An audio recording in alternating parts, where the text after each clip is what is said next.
tous les mois, j'ai mon argent. Je paye. Je le loue peut-être, je pense, à 30 ou 40 euros en dessous du marché, en dessous de ce que j'aurais pu le faire si je louais un régulier. Mais la réalité, c'est que tous les mois, mon loyer tombe là. Donc, c'est un choix. Euh, donc, ça, c'est ma stratégie en France. Ma stratégie ici, elle est mixte. Je fais de la location courte durée dans les zones très, très, très denses urbanement, donc dans les centres-villes. Euh, Tu vois, là, avec le Covid, on va devoir se réajuster. Mes biens, je les ai switchés en faisant la location meublée au mois slash à l'année. Parce que maintenant, justement, il y a moins de demandes au niveau de la location courte durée. Ça va repartir l'année prochaine. Ouais, Anyway. ça va repartir forcément. Moi, je suis plutôt positif par rapport à ça. Il y a plein de gens, j'ai suivi plein de gens qui parlent derrière, qui disent, oh, Airbnb, c'est mort et tout. C'est clair qu'ils ont perdu beaucoup d'argent au cours de ces dernières semaines, mais ils ont quand même atteint une certaine maturité qui leur permet. Ils ont fait presque 0 € mais ou dollars, mais ils ont quand même une certaine maturité et des gens derrière, des fonds qui peuvent leur permettre rapidement de rebondir sur un problème profond, réel. Les gens auront toujours besoin de se loger, de se déplacer. Moi, je me fais pas de dedans. Et forcément, vu qu'il y a plein de marchés parallèles autour de ça, notamment avec des investisseurs comme toi, Florian, ça va le faire, ça va reprendre, quoi, clairement. C'est ça. Donc, ça, c'est une des stratégies que j'ai à Montréal.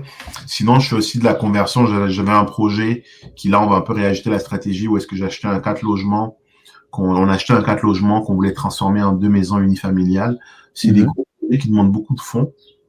À très haut niveau, on parle d'un achat à 800 000, on parle de 600 000 de travaux, mais on parle d'un prix de revente à 1,8 million. Donc, c'est quand même des gros profits, mais ça demande énormément de capitaux. Puis, surtout à Montréal. De pas se rater surtout, parce que là, et de pas se rater surtout, parce que si tout fonctionne bien, tu peux faire un joli multiple, ben, si ça se foire.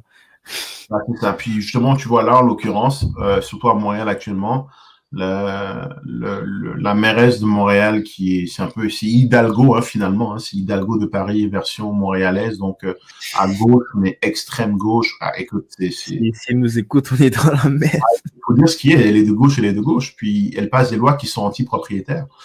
Moi, je pense que c'est une ville qui rate à son devoir de saisir le tournant que Montréal devrait prendre, et c'est là où est-ce que Denis Coderre voulait les amener. Là, on tombe dans la politique, mais c'est une ville qui doit devenir le prochain New York.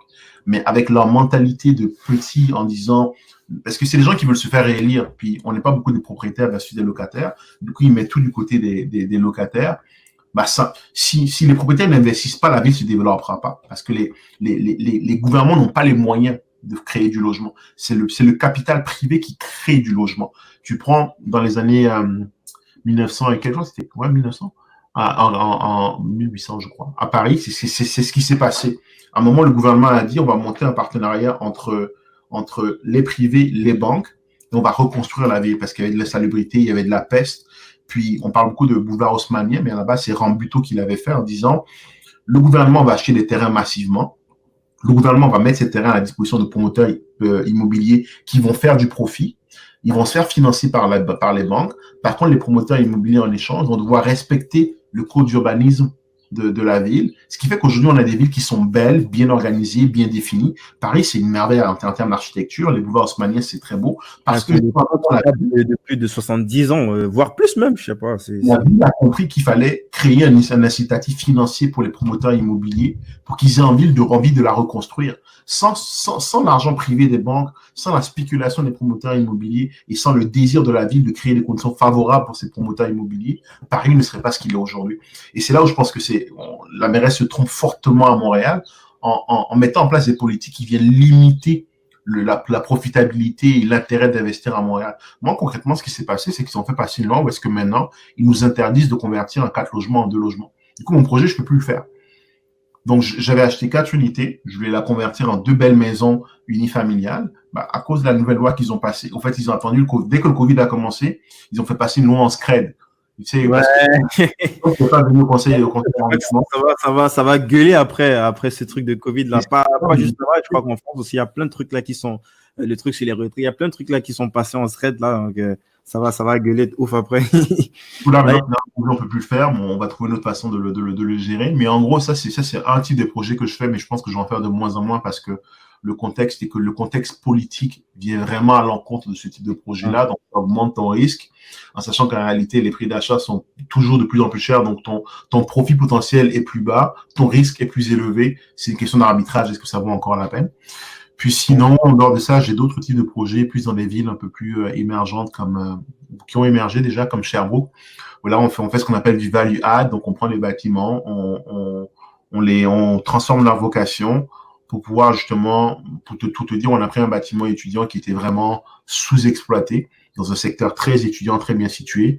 On va mettre à peu près 150 000 de travaux, puis on va pouvoir quand on va pouvoir retourner à la banque, on va pouvoir récupérer tous les coûts qu'on a injectés pour l'acheter, pour le rénover et même faire un petit bénéfice qui permet d'ailleurs de récupérer tout l'argent qu'on a mis dedans et le réinjecter dans le prochain projet. Donc, on crée une machine qui tourne, qui achète des bâtiments, qui renouvelle les bâtiments, et ainsi de suite. Ça, c'est un projet qui est en cours actuellement. Puis l'autre chose que je regarde beaucoup maintenant, qui me fait un peu triper, c'est de la construction neuve. Parce que la construction. C'est un autre métier, ça. C'est ouf. C'est un peu plus complexe que ça. Ils sont pas nombreux. Hein. Il n'y a pas beaucoup d'acteurs là-dessus. Mais ceux qui sont, là, on parle des chiffres à plusieurs millions quand même. L'avantage, c'est que quand tu parles sur la construction neuve, tu n'as pas à t'asseoir avec des locataires pour essayer de négocier à la fin de leur bail. Tu n'as pas les contraintes d'un bâtiment qui est déjà construit et que tu dois essayer de réfléchir comment pouvoir l'optimiser. Tu pars d'une feuille blanche et d'un terrain. Ton niveau de risque, en fait, ton seul risque, réellement, il est sur la construction. Et c'est pour ça que nous, on est en train de monter des partenariats avec, j'investis avec Christophe. Pas que, hein, je crois pas que, il y a plein d'autres sujets. C'est vrai, c'est pas le même sujet que des confrontations avec des bailleurs ou des locataires. Et il y a des sujets, tu as parlé par exemple de la mairesse tout à l'heure, il y a des sujets juridiques, qu'est-ce que tu as le droit de construire, qu'est-ce que tu n'as pas le droit de construire, et même au niveau des finances, les banques qui vont te financer à hauteur de, peut-être si tu as déjà mis en avance peut-être la moitié des logements en location. Donc, c'est ce genre il y a plein de métiers qui rentrent en même temps à l'intérieur. Je pense que c'est un sujet où ça demande d'être très bien accompagné. Ton expertise est bien sûr très importante, de même que l'expertise des personnes qui sont plus dans le juridique, qui sont dans l'urbanisation, qui sont dans, c'est ça qui serait, ce serait plus intéressant dans ce sens-là. C'est pas pour dire que c'est impossible, c'est pour dire, c'est un autre métier quand même. C'est pour ça que c'est comme dans tout, hein. Tu lances une compagnie, tu veux faire du marketing. Tu as deux façons de le faire. Soit tu le fais toi-même, tu fais des petits trucs, ou tu prends un gars qui est qui maîtrise le marketing et qui te fait avancer beaucoup plus vite. Nous, c'est pareil, on est en train de monter des partenariats avec des gens qui maîtrisent vraiment ça, des gens qui font ça depuis longtemps. Puis l'idée même, c'est de pouvoir, déjà une fois qu'on a fait le modèle 2-3 fois, pouvoir le proposer aussi à d'autres investisseurs en disant, regardez, là, on va acheter, au lieu d'acheter juste un terrain, on va acheter toute la rue. Puis on va vous vendre le terrain, mais by the way, on pourra vous le construire comme on l'a construit. Puis on a déjà vérifié avec la ville, le zonage permet de faire tel nombre de logements sur tel type de terrain. Voici les prix auxquels on va les louer. La preuve, regardez, le bâtiment d'à côté, on l'a construit, on l'a loué à tel prix. C'est vraiment ça que je suis en train de monter aujourd'hui. C'est très intéressant parce que tu pars sur du bâtiment neuf, très peu de maintenance, et t'as pas à venir déboucher les toilettes parce qu'elles ont été conçues correctement, tout simplement. Tes coûts de gestion sont quand même assez bas parce que justement ton bâtiment il est récent. Tu peux l'amortir sur 40 ans, donc derrière t'es très liquide en termes de cash flow. C'est beaucoup d'avantages. Par contre, ça demande des gros capitaux. C'est pas une game où est-ce que tu viens avec 100 000. C'est vraiment des games de 300, 400, 500 000. Mais tu vas chercher une rentabilité qui n'a rien à voir avec ce que tu fais quand tu es dans de l'usager. Donc c'est une game qui est un peu plus grosse, mais derrière c'est un petit. Quand je te parle de construire une ville en Afrique, c'est un peu ça finalement que je commence à faire. Clairement. Tout ce que je fais est aligné sur ma vision à très long terme, c'est-à-dire faire de la construction neuve, ça me prépare à la construction plus tard en Afrique. Faire une application, ça me permet de créer une plateforme aussi où est-ce que je peux vendre justement des biens partout en Afrique. Faire de la location courte durée, ça me permet aussi de commencer à me préparer pour tout ce qui est hospitalité et créer des logements de loisirs pour du monde plus tard en Afrique. Donc, tout ça est pas mal lié. Puis, je ne suis pas fan des gourous, mais Tony Robbins dit souvent un truc que je trouve intéressant qu'on appelle l'immersion totale. Je suis pas